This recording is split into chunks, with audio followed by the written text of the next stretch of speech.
Hi, Miqui Otero. You are welcome in my home office. Nice to meet you, Heiner. You are from Barcelona. You are also live there. You are a writer and journalist, and you are very familiar with the cultural scene in Barcelona. In 2012, your novel Rayos was published. Literary critics called you the chronicler of Barcelona. In 2020, your novel Simon was published now by Klett-Cotta with the translation by Matthias Strobel. Mhm. There are two readings of your novel. One is the story of Simon growing up, the relationship with his parents, how he begins to work, the relationships with his girlfriends. And the other reading of your novel, which is to read, is a kind of aesthetics of literature, which you find in all novels, certainly, but you introduce the reader very explicitly to the meaning of literature through the books Rico gives his cousin Simon. Which reading is more important for you? Well, thanks, Heiner. Well, I like to think that there are as many readings as there are readers. Roland Barthes said that the text in a book is like a score, like a music sheet, and that which reader can interpret this music sheet in his own way. And all readings are important to me because all readers are, from the most educated to the most popular, because all the people are important too.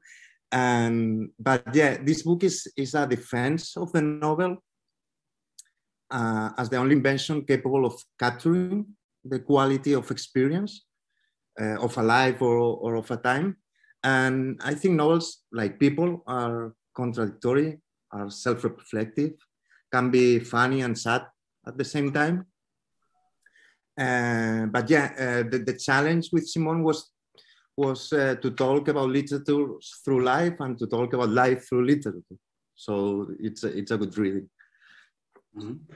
In your novel, Simon, literature becomes, I would say, the life program of the growing Simon.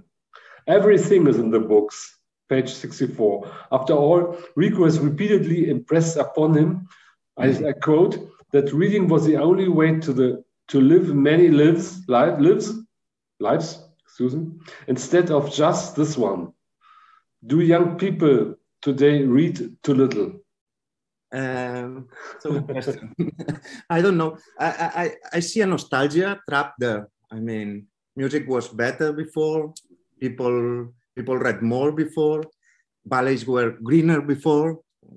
Well, this last is probably true because of the climate change, but this is like this in ancient Greece. I mean, but I don't know. Let's drop some data here. In Spain, in 1850, the 75% of the Spanish population was illiterate. They couldn't read. They didn't know how to read. In 1930, it was 30% of the population who couldn't read. And in 1959, which is almost the 60s, it was 15% of people who couldn't read, who didn't know how to read. So it's easy to reduce this argument to the absurd. Did the caveman in Atapuerca read more than a contemporary teenager on the bus? No, I mean, no. And yeah, I wish young people would read more, of course. But this novel is not, it's just an invitation to read. It tries to give you the keys to read better, but it's not a reprimand for people who don't read, no? Mm-hmm. And I think that nostalgia is dangerous, and it's dangerous in life, in literature. It's certainly dangerous in history. And we must talk about the past, but to rethink the present and to shape alternative or better futures. No? Mm-hmm. Is Simon a family novel, or is it also an educational novel that accompanies the little Simon's growing up and guides him and interprets the imagination and fantasy? Yeah, it can be both. It can be both, and a global novel and a social novel. But yeah, I'm super interested in Bildungsroman, in educational novels, because it's the territory of the first times. it's when the character and therefore his destiny is not marked yet. When, as Robert Musil said, you feel things that you can't name, no? And it seemed to me that at this moment of formation, literature, which is always more exaggerated and photogenic than life, could play an important role in the forming the protagonist. I think novels don't give us answers, but they do raise the good questions, and they give us this curiosity that is too good for your life. Mm-hmm. It is very impressive for me that there are sentences everywhere in your book that underline the scope of literature. Just as artificial, we humans try to restore the ferns of adventure with songs or books that promise action to our lives. Yeah. Well, let me put it this way, because I am a father of two. Both are under 4, so I'm always telling this kind of metaphors now. But for me, literature is like the viruses of the first year in kindergarten. Mm-hmm. I mean, they worry us a lot, but they are not lethal. They are not going to kill the baby. The baby is not going to die. What these viruses do is to generate the defenses in our body for when the adulthood comes. I mean, novels do the same thing. They prepare us for betrayals. They prepare us for romances, for sadness, even for the idea of death. And besides that, I think that in a rather sedentary society, they allow us to discover what a more exciting or epic life would be like. And it's strange because they give us the desire to live this life. At the same time, they satisfy this desire in some way. Mm-hmm. Question is interesting for me. What came first? The idea of writing about literature, and you then looked for a story and found Simon, or Simon was there first, and the stories about literature came afterwards. It's interesting. How did you conceive your story? I think they came together. Yeah, probably Simón came with a book in his hand, but yeah, I wanted to write this almost 19th century novel between two historical episodes or moments. The Olympic Games in 92 in Barcelona, where there was this almost childlike euphoria, this blind faith in the future, and the Islamist terrorist attack in Las Ramblas in 2017, where everything was sadness and individualism. And for this, I was interested in this character who was a child in 92. And this child had a gift. It was the kitchen. Yeah. He knew how to cook since he was a child. And he had so many dreams because of literature. And he was this kind of little Don Quixote. And in the novels of swordsmen or poets, the main character, the protagonist, started out in a humble environment, and then he get to know a king.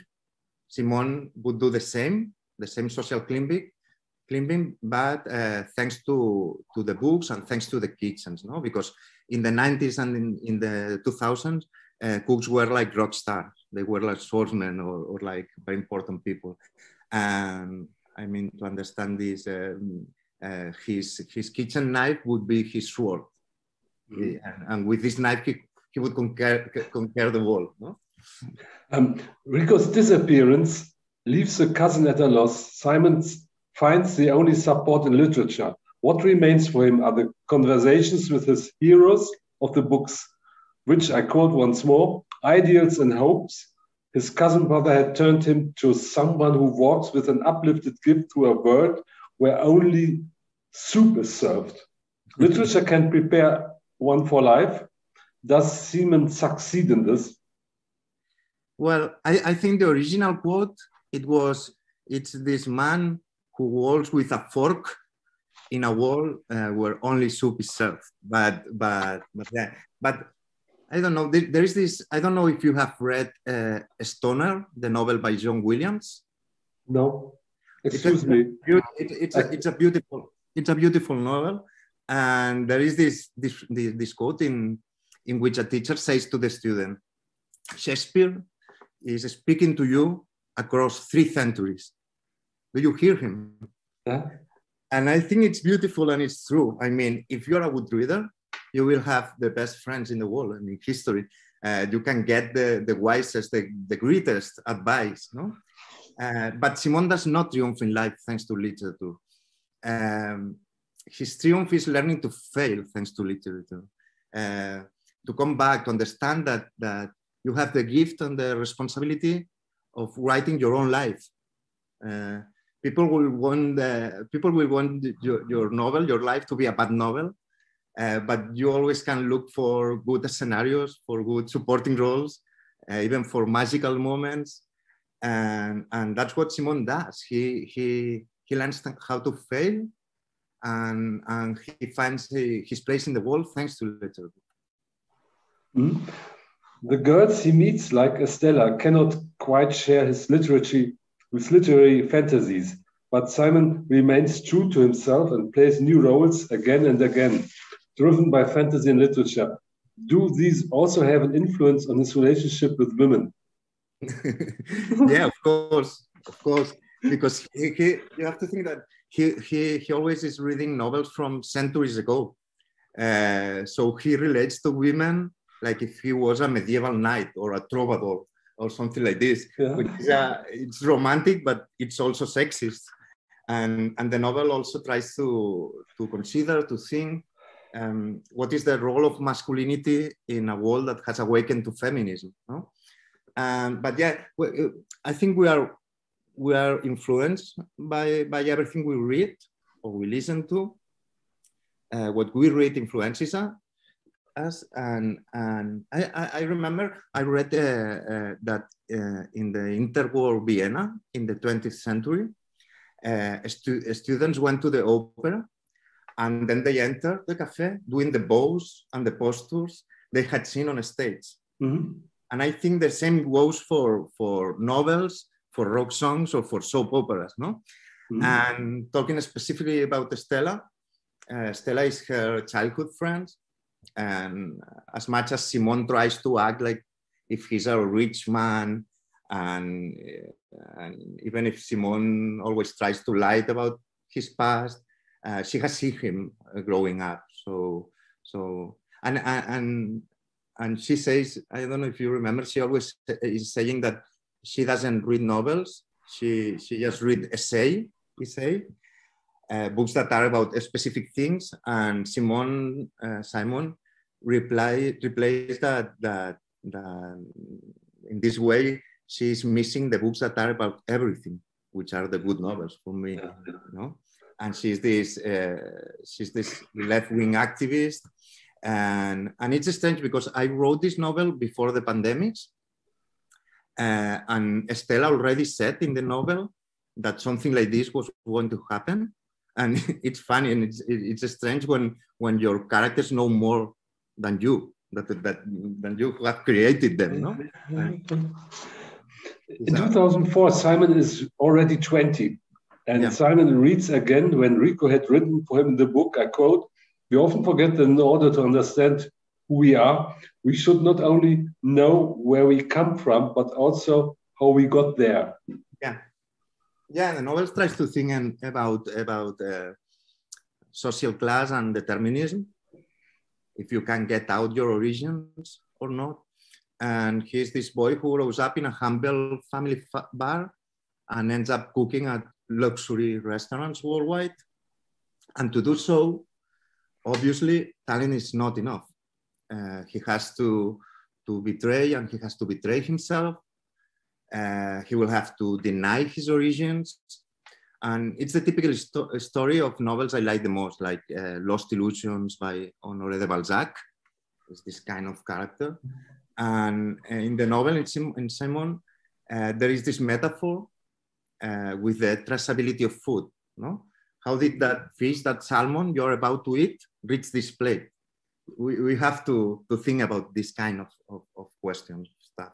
Yeah. He meets Candela. I quote, when you are young, you are constantly thinking about who you are, then improvising at crucial moments in such a way that you don't notice how little you know what you are doing. And this does reveal a more or less planned life. Good thing Simon reads so much, exactly according, I quote once more, to plan, because everything is in the books. Yeah, I love to quote this phrase that it's in the book in Simon, that says that randomness messes up life, but tidies up fiction. I mean, the unexpected can be good for a novel because the novel will be more exciting, but it can be terrible in life. It can be very bad in life, no? And I think that we prepare ourselves to be a determined kind of man, to have a determined life, but then an economic crisis or a near death or loss, or you get fired of work, or a global health pandemic, or a war in Eastern Europe comes and can change everything, no?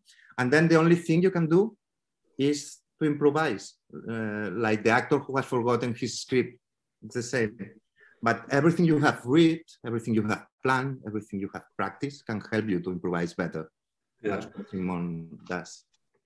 The story of Simon growing up in the context of his family history cleverly reinforces the aesthetics of literature that you present to us there here. I quote, just as artificial, we humans try to restore the color of adventure with songs or books that promise action to our lives. Yeah, that's what I told before. Same idea? It's the same idea. We live in this rather sedentary society, and books give us this sense of emotion, of adventure that we kind of miss in our life, no? And this is one of the goals in literature for me. Okay. And I have a last question or statement. When Rico reunites with Simon, he tries to explain to him why he left. Later, Simon records a sentence that Rico had once underlined. Quote, novels are strange entities that place their characters in a historical setting where they do not necessarily play the main role. Yeah. Well, I don't know if you remember, some time ago, it was even said that history had ended. In the 90s, there was people that say that. But the fact is that we suffer from historical events, even if we don't have a starring role in them, no? I guess this is a change from novel in the past, where the leading role, the protagonist, the main character, could play an important role in each historical event, no? Now he just suffers them and tries to survive, no? And besides, I think literature also serves to give a leading role to secondary and extras of society, of those that doesn't appear in the newspaper, no? And he can be used to, of not always telling the official story, but to explore the forgotten and the relegated story. That's what I try with Simón. I can talk about very important historical events, but I will always try to look at this kind of people who doesn't star or who doesn't have a stellar role in this event or in this episode. Thank you very much. Your novel Simon will be published by Klett-Cotta this summer with the translation made by Matthias Strobel. Thank you so much. Thank you so much, Heiner. Vielen Dank. Dankeschön.